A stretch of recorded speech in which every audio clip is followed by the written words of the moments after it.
Are we now talking about something, it's not a question of whether, but when? That's exactly the way that the four-star general who commands CENTCOM put it. He said it's not a question of if, it's just a question of when. The Chinese and the Russians already have essentially cyber time bombs inside our power grid. They probably won't use them because we and the Chinese and we and the Russians have so many interconnecting relationships. But if you start thinking about the Iranians and the North Koreans and groups like ISIS, they are all developing the same kind of capability, and they wouldn't be restrained the same way that the Chinese and the Russians. You know what's so frustrating about the book? Because as you point out, it's not a question of if, but when, Right. that we're not prepared. Reading your book, it was very frightening to me how little prepared we are. What scares me, Gail, is the fact that people in government, I mean, Leon Panetta, when he was Secretary of Defense, spoke about a cyber Pearl Harbor. The president, twice in State of the Union addresses, has warned about this kind of thing happening. When you ask, however, what the government's preparations are for the public in the event that something like this were to transpire, and we would be potentially tens of millions of people without electricity for months at a time. Hurricanes, there are plans for snowstorms, there are plans for earthquakes. There is no plan for a cyber attack that would be infinitely longer in duration and more widespread than any of those natural disasters. Radio, you need a battery-powered radio. My question is, when the power goes out, what are we going to tell people on those battery-powered You even use the A place like Manhattan, for example, if the power goes out, you know how the fire department and the police spend the first couple of days getting people out of stalled elevators. You're talking about a community of, 8 million people? The food in a place like Manhattan would run out in a couple of days. New York State has several million MREs, meals ready to eat. But when you take several million and you divide it by 8 million, you're talking about maybe a 2 or 3 day Starry food is on supply. top of her cargo containers today. I'm risking my life for this because I wanted to do this video in front of my solar panels, of course, to make a point. I hope I made the point in the very beginning with the Ted Koppel clips. Did you listen, people? Are you listening? Ted Koppel, man, mainstream American Ted Koppel is talking about the grid being attacked. And it's not a matter of if, it's a matter of when. Hello! This is amazing because this is kind of like what me and my husband has been talking about for many, many years. And now he wrote a book about it. And he's sharing it with all of you people on like ABC and CBS and all those mainstream news shows. It is amazing. But it's nice to see because finally, and I know, friends, you at home, the ones who are finally waking up are saying, we're not alone. We're not crazy. We're finally like being acknowledged that maybe some of our thinking wasn't so wacky. Well, maybe some of it's wacky, but for the most part, it's not wacky. So I really wanted to do a real quick video, and not just for the people who are already coming to my channel and subscribing. You people, you people rock, because I have been getting so much feedback from my subscribers. You guys are like buying canners. You are going out and finding bargains. You are purchasing small solar arrays. You're really getting it. That's what it's all about. Being prepared, being self-sustainable. And the great thing is, you also are getting the point that I always try to make.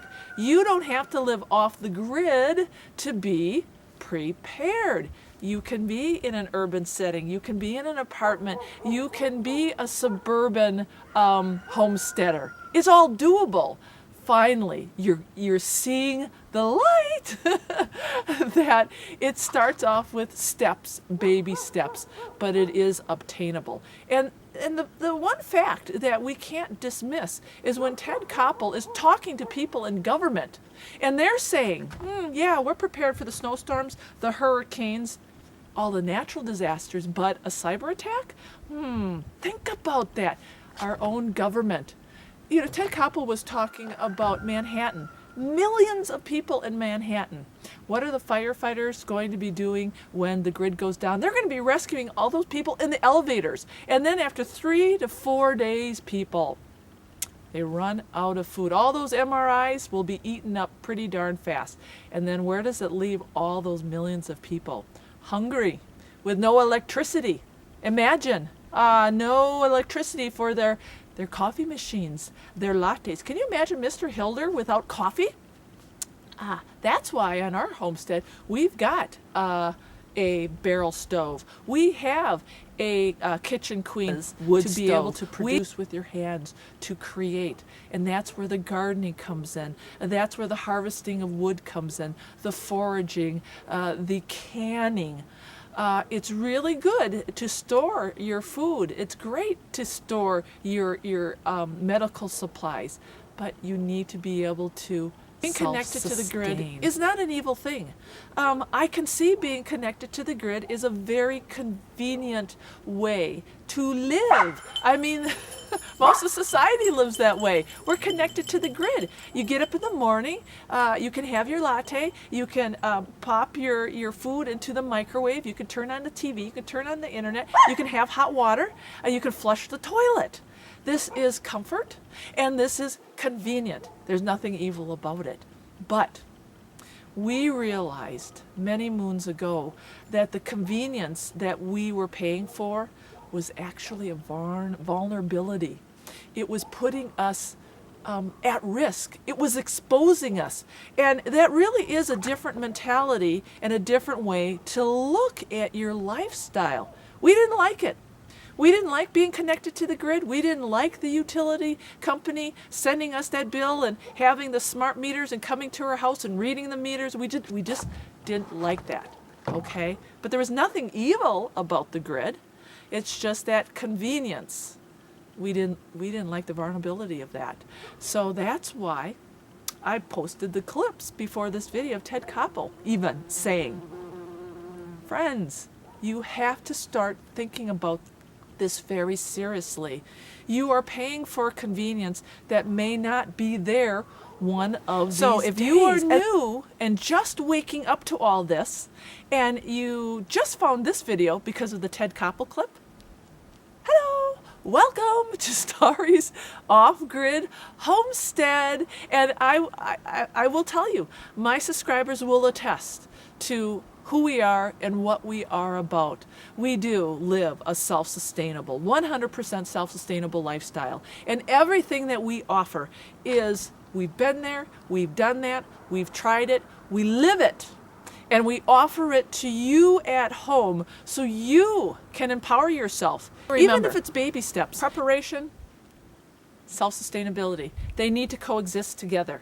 The extremes don't work. They really don't. If you are more like a prepper, and I mean you are really to the one end where you have all the supplies, you've got a great pantry, you've got, say, even an underground bunker, that's all great.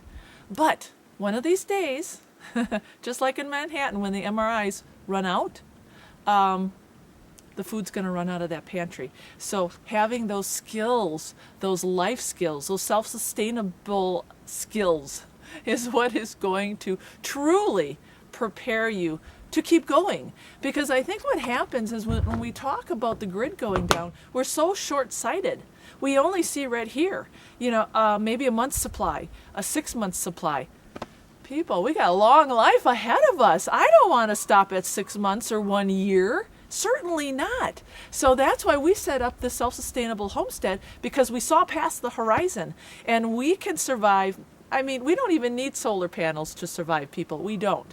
But, okay, so really, I really want you guys and gals, I keep saying guys and gals, you know who I mean. I mean all of you friends here on YouTube, to, if you're new to this and you're like, wow, I can't believe that, I'm worried now. Don't be that worried, just let's start making baby steps. Start watching some of my videos. I've got a lot out there, and keep coming back, keep coming back. I've got a website where I write articles about self-sustainability.